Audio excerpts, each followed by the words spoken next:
Sir ఇండస్ట్రీకి వచ్చేటప్పుడు చాలా చాలా అనుకుంటాం మనం. పాత్ బ్రేకింగ్ సినిమాలు చేయాలి, అసలు మార్చేయాలి, ఇప్పుడున్న ఇండస్ట్రీని మనం మొత్తంగా కొత్త కోణంలో చూపించాలని రకరకాలుగా అనుకుంటుంటాం. మీరు యాక్టర్గా పక్కన పెట్టండి సార్, డైరెక్టర్గా వచ్చేటప్పుడు మీ మైండ్ సెట్ కూడా ఇలాగే ఉండేదా? 100% చాలా డిఫరెంట్గా చేయాలి అంటే అప్పటికే నేను కొన్ని సినిమాల్లో యాక్ట్ చేశాను. తెలుగు సినిమాలు చూస్తూనే పెరిగాం కాబట్టి సరే మనం ఇప్పుడు ఒక లవ్ స్టోరీ తీద్దాం అనుకుంటున్నాం. చూడు ఎంత డిఫరెన్స్. అందరూ సినిమా స్కోప్లో తీస్తే నేనప్పుడు సినిమా స్కోప్ వచ్చే సినిమాలండి. అవును, నేను వెళ్ళి 35mm తీశాను. అవును. సో దాంట్లో కూడా డిఫరెంట్గా ఉండాలి, ఏది మన ప్రొజెక్షన్లో కూడా డిఫరెంట్గా ఉండాలి. అంటే దానికి వేరే కారణం కూడా ఉందలే, సినిమా సైజ్ తగ్గితే బడ్జెట్ కూడా తగ్గించుకోవచ్చు అన్న ఒక థాట్ కూడా ఉండేది. నా నా ఆర్ట్ డైరెక్షన్ ఫెంటాస్టిక్గా ఉండాలి, నా నా నా కాస్ట్యూమింగ్ కానీ, నా లెన్సింగ్, నేను వాడే లెన్సులు, నా కాంపోజిషన్స్ ఇవన్నీ డిఫరెంట్గా ఉండాలనే థాట్తోనే వచ్చాను నేను.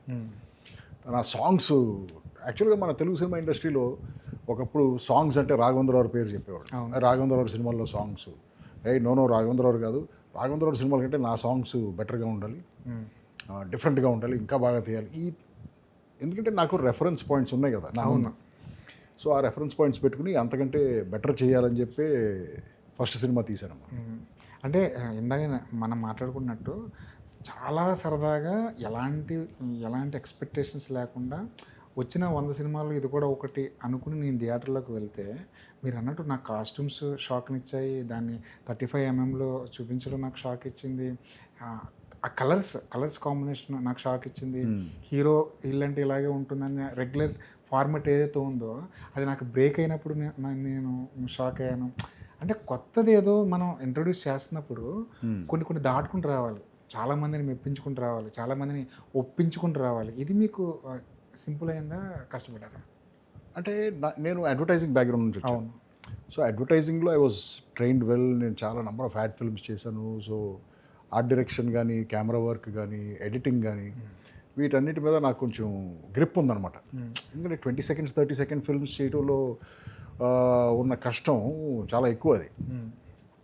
సో ఆ టెక్నికల్ ట్రైనింగ్తోనే వచ్చాను, నేను ట్రైన్ అయ్యే వచ్చాను. నేను జస్ట్ అలా రాలేదు, ఎవరి దగ్గర పని చేసి ఉండకపోవచ్చు, బట్ ట్రైన్డ్ అయ్యే వచ్చాను నేను. ఈ థాట్ ప్రాసెస్ నాకు న్యాచురల్. ఇప్పుడు నా బ్రెయిన్ అలా వైర్ అయ్యి ఉంటుంది, అంతేగాని అది నేను ఏదో తెచ్చిపెట్టుకుంది కాదు. ఇప్పుడు ఈ ఇంటర్వ్యూని మీరు ఇలా కండక్ట్ చేస్తున్నారు, నేను కండక్ట్ చేస్తే మరి నా బ్రెయిన్ వైరింగ్ ప్రకారం నేను వేరేలాగా, సో ఆ ఫ్రెష్నెస్సే తీసుకొచ్చాను. అందుకే ఎప్పుడు ఇండస్ట్రీలోకి కొత్త వాళ్ళు వస్తుంటే, బాగా ట్రైన్ అయిన కొత్త వాళ్ళు, ఐ థింక్ చాలా కొత్త టైప్ ఆఫ్ ఫిల్మ్స్ మనం చూడొచ్చు అనుకుంటున్నాను నేను.